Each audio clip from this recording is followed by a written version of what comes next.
ప్రధాని మోదీ ఏ కానా పని చేయలేదని బీఆర్ఎస్ అధినేత కేసీఆర్ మండిపడ్డారు. 150 నినాదాలు చెప్పినా ఒక్కటైనా నిజం కాలేదని తేల్చి చెప్పారు. మోదీ పాలనలో దేశ్ సత్యనాశ అయిందని దుయ్యబట్టారు. అచ్చేదిన్ రాలేదు కానీ సచ్చేదిన్ వచ్చాయన్నారు. రైతుల ఆదాయం రెట్టింపు చేయలేదని ఆగ్రహం వ్యక్తం చేశారు. బీజేపీ హయాంలో జరిగిందేమీ లేదని నిప్పులు చెరిగారు. నిజామాబాద్ బీఆర్ఎస్ ఎంపీ అభ్యర్థి బాజిరెడ్డి గోవర్ధన్ను గెలిపించాలని కేసీఆర్ విజ్ఞప్తి చేశారు.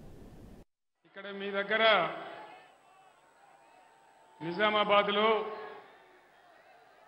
పోయినసారి మీరు బీజేపీ ఎంపీని గెలిపించినారు. ఏమన్నా లాభం జరిగిందా నిజామాబాద్ ప్రజలకు? ఏకైనా పని కూడా కాలేదు కదా. నరేంద్ర మోడీ భారత ప్రధానమంత్రి, నేను ముఖ్యమంత్రి అయినాను, ఆయన ప్రధానమంత్రి అయినాడు.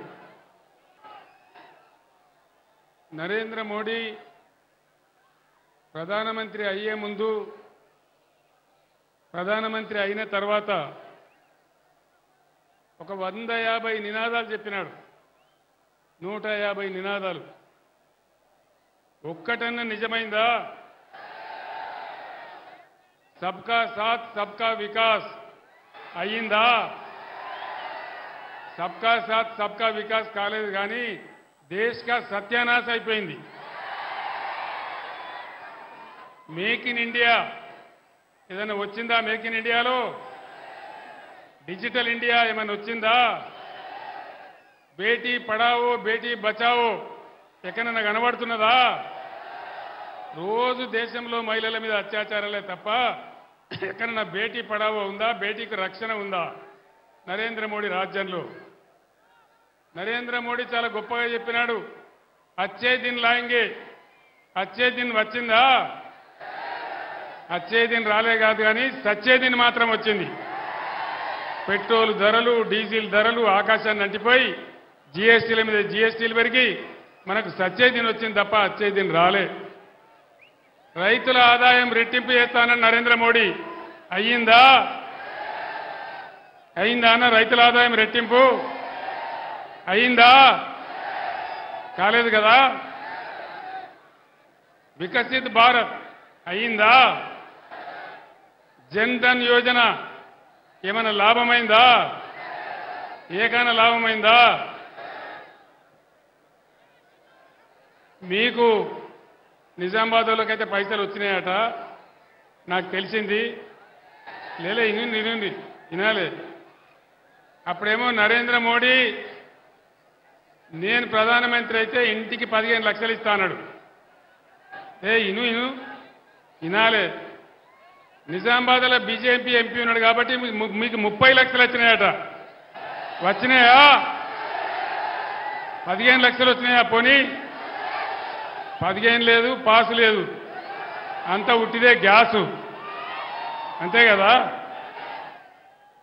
ఇవాళ నరేంద్ర మోడీ నిటారుగా మనకున్న గోదావరి నదిని ఎత్తుకపోయి తమిళనాడుకి ఇస్తా అంటున్నాడు.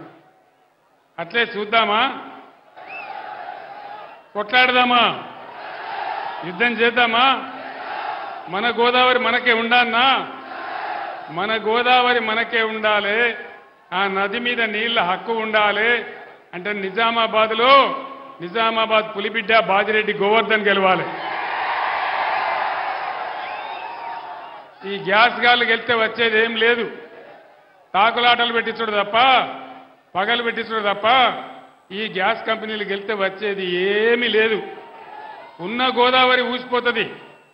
నేను ఎందుకు చెప్తున్నా అంటే నిజామాబాద్ గడ్డ నేను ఈ గులాబీ జెండా ఎత్తిన నాడు నంబర్ 1గా నా ఎంబడి నిలబడి నిజామాబాద్ జిల్లా పరిషత్ గెలిపించిన జిల్లా ఈ జిల్లా. అది కేసీఆర్ చచ్చిపోయే వరకు కూడా నా గుండెల్లో ఉంటుంది. అంత అపురూపమైన విజయం ఇచ్చిన జిల్లా, ఉద్యమాన్ని ఆకాశానికి ఎత్తిన జిల్లా. మరి ఈరోజు మీ బిడ్డగా నేను చెప్తా ఉన్నా, నేను ఊరికే ఆశామాసిగా చెప్ప గోదావరి నదిని తీసుకుపోతా అని అంటున్నాడు. ఇవాళ బీజేపీ ఎంపీలు గెలిస్తే నరేంద్ర మోడీ దగ్గర చేతులు కట్టుకొని నిల్చుంటారు తప్ప నోరు తెరుతారా? మన హక్కుల గురించి తెలిసిండ్రా? నేను ఇంకొక మాట అడుగుతా ఉన్నా, ఏ రాష్ట్రంలో ఎన్ని జిల్లాలుంటే ప్రతి జిల్లాకు ఒక నవోదయ పాఠశాల ఇవ్వాలి. నేను ఒక 150 ఉత్తరాలు రాసిన నరేంద్ర మోడీకి. ఇచ్చిండా? ఒక్కటి కూడా ఇయ్యలే. మరి ఒక్క నవోదయ పాఠశాల తెలంగాణ ఇయ్యనటువంటి నరేంద్ర మోడీకి ఇలా బీజేపీకి తెలంగాణ ఎందుకు ఓటేయాలి? దయచేసి యువకులందరూ ఆలోచన చేయాలి. 157 మెడికల్ కాలేజీలు పెట్టిండు నరేంద్ర మోడీ. తెలంగాణకు ఒకటి కూడా ఇయ్యలే. మేమందరం పోయి అడిగినాం, 100 ఉత్తరాలు రాసినాం. కానీ ఒక్కటంటే ఒక మెడికల్ కాలేజీ ఇయ్యలే. ఒక్క మెడికల్ కాలేజీ ఇయ్యనటువంటి నరేంద్ర మోడీకి మనం ఎందుకు ఓటేయాలి? దయచేసి ఆలోచన చేయాలి. ఈ బీజేపీ వాళ్ళు గెలిచి మనకు చేసేదేంది, సాధించేదేంది, మనకు వచ్చేదేంది, ఇంతకుముందు వాళ్ళు చేసిందేంది, జరిగిందేంది ఒకసారి ఆలోచించాలని చెప్పి నేను మీకు మనవి చేస్తా ఉన్నా.